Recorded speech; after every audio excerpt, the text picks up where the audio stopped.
अस्सलाम वालेकुम डॉक्टर नसरीन रेहान। वालेकुम अस्सलाम। कैसे हैं आप? अल्हम्दुलिल्लाह। मुझे बहुत खुशी हुई आपने अपना इतना कीमती टाइम निकाला हमारे प्रोग्राम को दिया।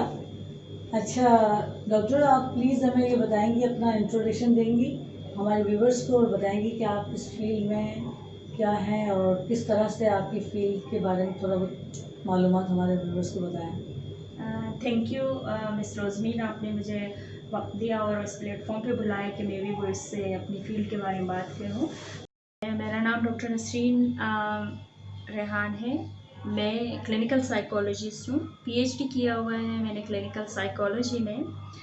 मैं institute of clinical psychology university of Karachi में एज एन असिस्टेंट प्रोफेसर इस वक्त काम कर रही हूँ। वहाँ मुख्तलिफ़ किस्म के क्लाइंट्स होते हैं, पेशेंट्स होते हैं, उनको डील कर लेती हूँ और इसके अलावा जो है एमफिल पीएचडी लेवल के स्टूडेंट्स को पढ़ाती हूँ और उनको रिसर्च कराती हूँ। अच्छा डॉक्टर साहब, ये क्लिनिकल साइकोलॉजी के अलावा और कुछ इसके साइकोलॉजी के और ब्रांचेस हैं?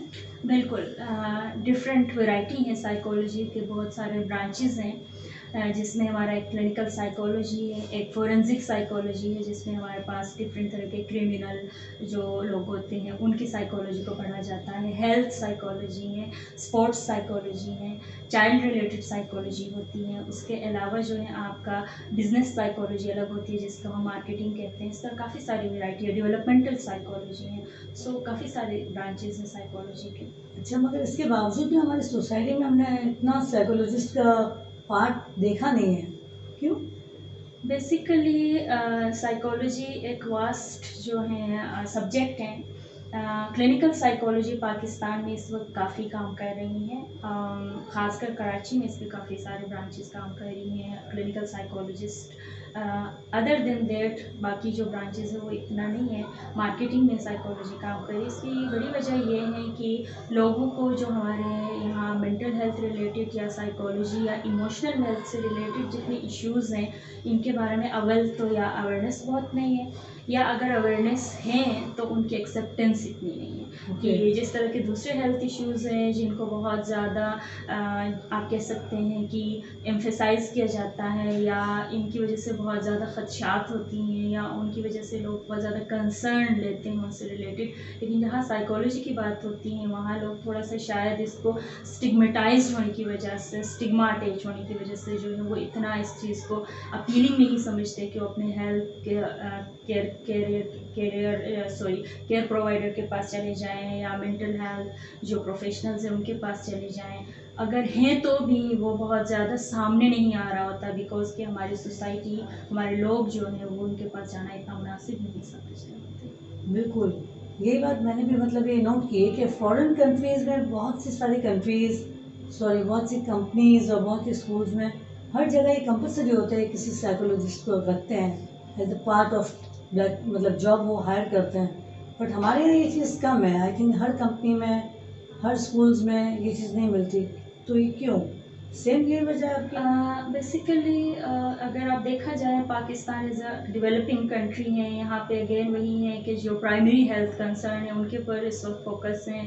अदर देन देर बहुत सारी जो है आपकी टर्शियरी हेल्थ केयर्स के ऊपर भी इतना फोकस नहीं है। साइकोलॉजी काफ़ी बात की बात होती है, लेकिन ये है कि वक्त के साथ साथ अभी 21st सेंचुरी में काफ़ी स्कूल्स ऐसे हैं जो आपकी आप कह सकते हैं कि डिफरेंट सिस्टम्स हैं उनके अंदर आपके पास AO लेवल वाले सिस्टम्स हैं, उनमें कहीं कहीं जो है साइकोलॉजिस्ट हायर होना शुरू भी हुए हैं।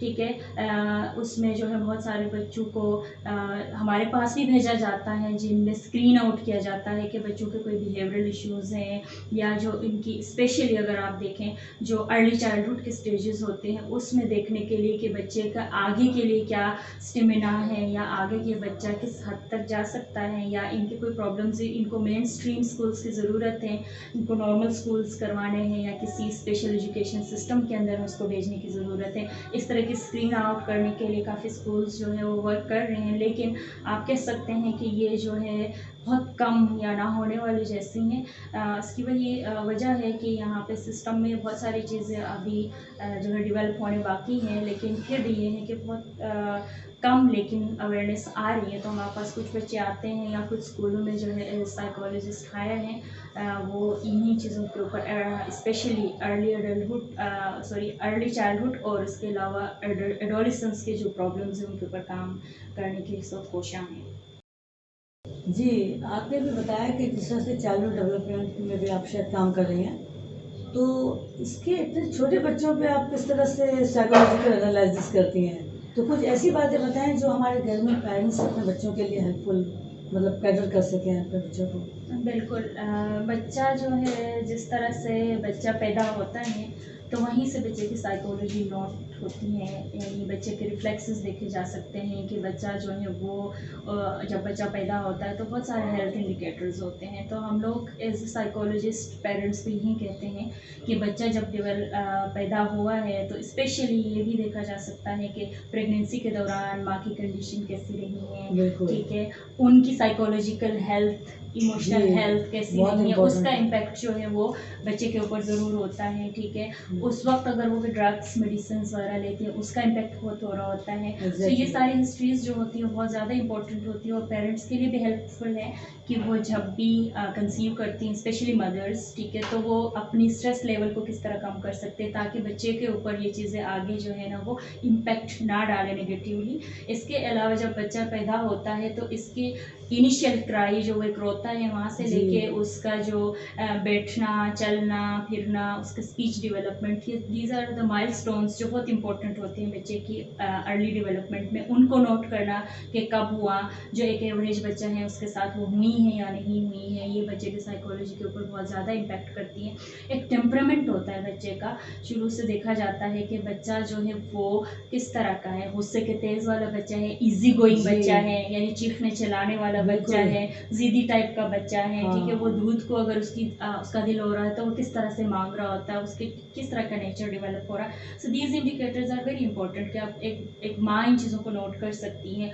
और इसमें पेरेंट का बहुत बड़ा हाथ होता है कि उस वक्त वो बच्चे की नीड्स को, क्योंकि बच्चा जब पैदा होता है छोटा होता है, कुछ महीनों का होता है, तो उसको स्पेशली डिफरेंट स्टेजेस होती हैं बच्चे के डेवलपमेंट के। खासकर शुरू का स्टेज होता है, हम जिसे कहते हैं कि वो बच्चा जो होता है उस वक्त जो है वो हर चीज़ उसकी जो ग्रेटिफिकेशन नहीं होती है वो उसके माउथ से होती है। तो बच्चे के खाने पीने, उसको दूध का बहुत ख्याल रखा जाता है, अगर नहीं किया जाए तो बच्चे को बहुत सारे प्रॉब्लम्स होती है। इसी तरह हर बिल्कुल। स्टेज की डिफरेंट चीज़ें होती हैं, ठीक है। डॉक्टर साहब अभी आप मुझे ये बताएं कि चाइल्डहुड के बाद अभी हम यंगस्टर पर अगर बात करते हैं तो हमारे पीयर प्रेशर कुछ ज़्यादा ही बढ़ता जा रहा है। बहुत से बच्चे एक दूसरे को देख के चीट करते हैं कि वो उसने मेकअप किया तो मुझे भी मेकअप करना है, उसने सिगरेट पी तो मुझे भी पीना है। एक इन्वायरमेंट में दिन ब दिन ये पीयर प्रेशर ज़्यादा बढ़ता जा रहा है, तो उसे किस तरह से हम सॉल्व कर सकते हैं? बेसिकली वो बच्चे जो स्पेशली जैसे हम कहते हैं वल्नरेबल होते हैं या ससेप्टिबल होते हैं for such kind of peer pressures, वो ऐसे बच्चे होते हैं जिनकी अपनी सेल्फ कॉन्फिडेंस जो होती है या उनका अपना एक सेल्फ इमेज होता है वो बेसिकली बहुत ज़्यादा मैश हुआ होता है या बहुत लो हुआ होता है, ओके। ठीक है, कि वो अपने आप को यानी उन बच्चों को जिनको अप्रूवल किसी बिहेवियर की वजह से मिल रहा उस लेवल पे लाने की कोशिश करते हैं ताकि हमें भी ऐसे अप्रिसिएशन मिल जाए, हमें भी ऐसे अप्रूवल मिल जाए।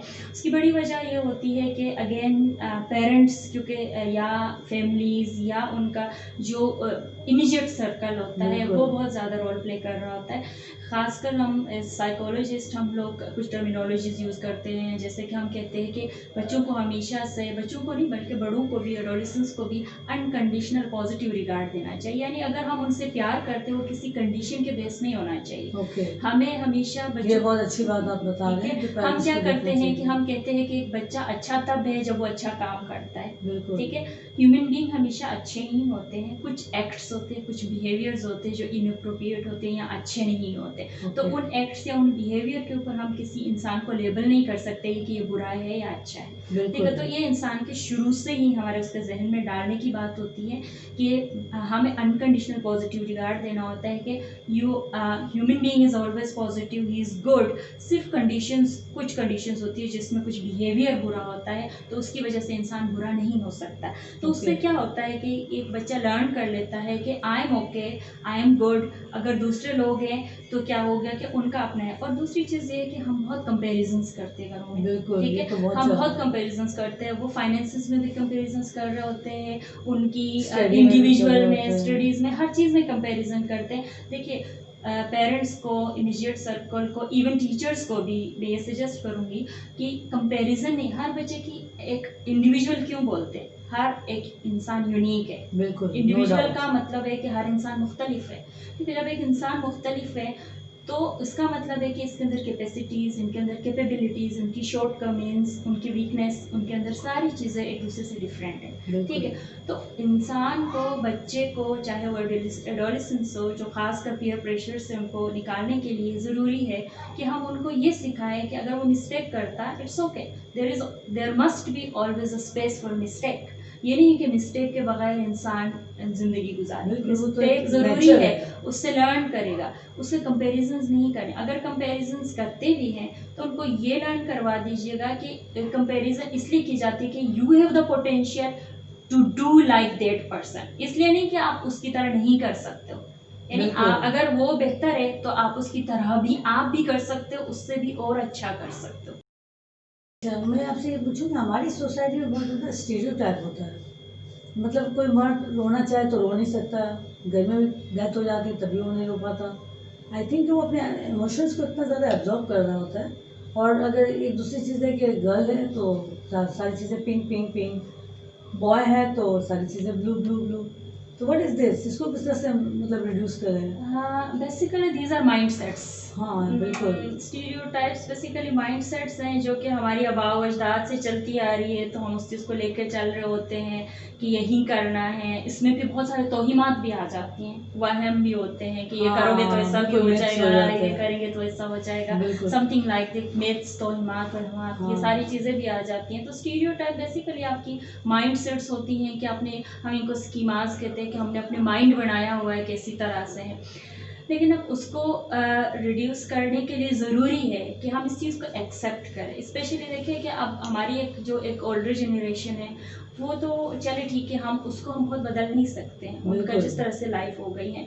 हम क्या करते हैं कि हम उनको बदलने की बहुत कोशिश करते हैं। चलिए ठीक है, हम एक्सेप्ट करें कि उनकी चीज़ें हैं, लेकिन हम अपने अंदर एक मोल्ड, अपने अंदर एक अमेंडमेंट, अपने अंदर एक चेंज कैसे ला सकते हैं, उसके ऊपर हमें काम करने की ज़रूरत है। और ओके। ख़ासकर यंगस्टर्स जो एजुकेटेड लोग हैं, अगर वो माशरे में इन चीज़ों के ऊपर एक मोल्ड लेकर आ जाएंगे, एक चेंज लेकर आ जाएंगे, तो I hope and I think कि अगली जो जनरेशन है वो उनको फॉलो करेंगे। और उसके लिए ज़रूरी है कि हम जो स्टीरियोटाइप्स हैं उनको अनफॉलो करना शुरू कर दें।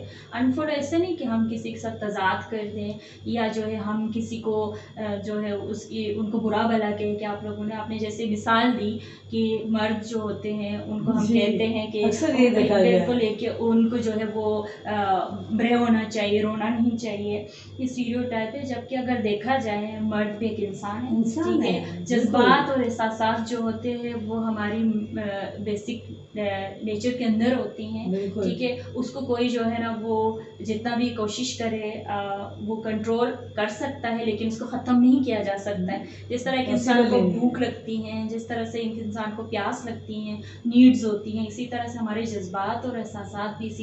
जी, मज़ीद मैं आपसे ये पूछना चाहूँगी कि हमारी सोसाइटी में बहुत से लेवल्स हैं, क्योंकि बहुत सी ऐसी क्लासेस हैं जिनमें डिफरेंट डिफरेंट स्टाइल के कॉन्फ्लिक्ट्स होते हैं, डोमेस्टिक वायलेंस होते हैं।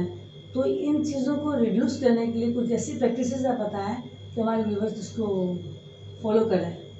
ओके। बिल्कुल, हमारा जो कल्चर है और ख़ासकर पाकिस्तान है, तो यहाँ पे जहाँ आप जिन लेवल्स की बात कर रहे हैं, यहाँ डिफरेंट सोशो इकोनॉमिक क्लास या सोशो इकोनॉमिक ग्रुप के लोग रहते हैं। इसमें हमारे पास अपर मिडिल क्लास भी होती हैं, जो है लोअर सोशो इकोनॉमिक से लोग भी वो करते हैं, और मिडिल के जो है उससे बिलोंग भी करते हैं लोग।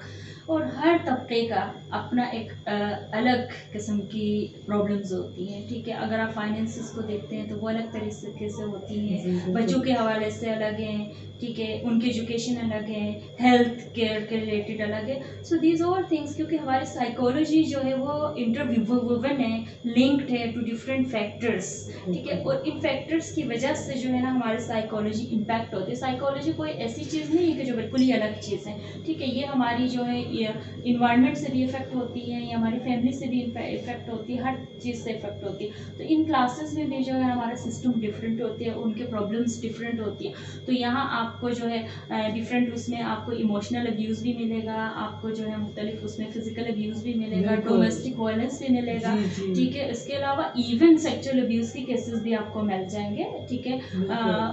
दो दे आर नॉट रिपोर्टिंग, या नज़र बहुत नहीं आते हैं, बट दे आर देयर, ठीक है, दे आर देयर, ठीक है। अब ये चीज़ें क्यों होती हैं अगर आप देखें तो मतलब एक इंसान जब एक बेबस हो जाता है, बहुत सारी चीज़ें इनकी ऐसी होती हैं, उनकी अपनी नीड्स यानी इन द सेंस बहुत सारी डिफरेंट तरीके से वो फुलफिल नहीं हो रही होती है, ठीक है।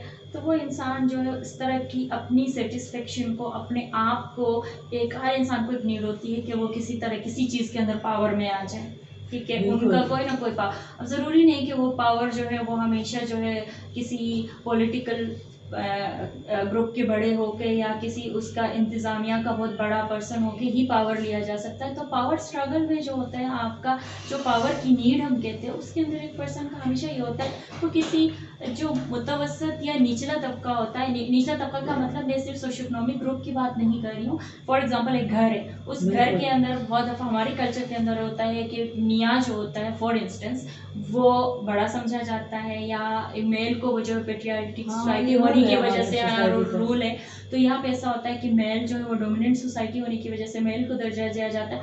तो अपना पावर स्ट्रगल ये करता है कि वो इमोशनली जो है वो अब्यूज़ करेगा या फिजिकली करेगा, या किसी तरह से जो है डोमेस्टिक जो वायलेंस है उसके अंदर भी जो है ना लोगों को जो है वो धकेल रहे होते हैं, इस तरह से होता है। And even it's not only about males, females भी आजकल जो है उस पावर में, उस स्ट्रगल के अंदर आ रही होती हैं, और वो भी अपना पोजीशन को बनाने के लिए, अपना मुकाम बनाने के लिए। एंड अगेन जो आपने पहले भी एक सवाल किया था कि पीयर प्रेशर टाइप की जो चीज़ की थी, अगर वो सिर्फ बच्चों के अंदर नहीं होती है, लोग अपना इधर उधर देखते हैं, वो देखते हैं कि वो लोग अपनी नीड्स को इस तरह से कर रहे हैं, अब वो जो है इस तरह से कंपैरिजन कर रहे हैं, वो यहाँ ऐसा हो रहा होता है तो वो यहाँ पे अपनी उस चीज़ को अपने घरों में इस तरह से कर रहे होते हैं, ठीक है। आप अपर मिडिल क्लास में देखें तो वहाँ पे आपको डिफरेंट तरीके से जो है वो नज़र आएगा, ठीक है, कि मतलब वो पैसों के हवाले से होगा, या उनकी एक्टिविटीज़ ऐसे होंगी कि जिसके अंदर चेंज होंगी, जिनके अंदर जो है वो बहुत ज़्यादा खर्चा करना, एक्सपेंस करना, या उनके बहुत सारे दूसरे एक्टिविटीज़ होंगी, उनकी लेजर टाइम के लिए जो एक्टिविटीज़ होंगी उनके लिए बहुत सारा स्ट्रगल होता है। जबकि अगर हम लोअर सोशल इकोनॉमिक क्लास के अंदर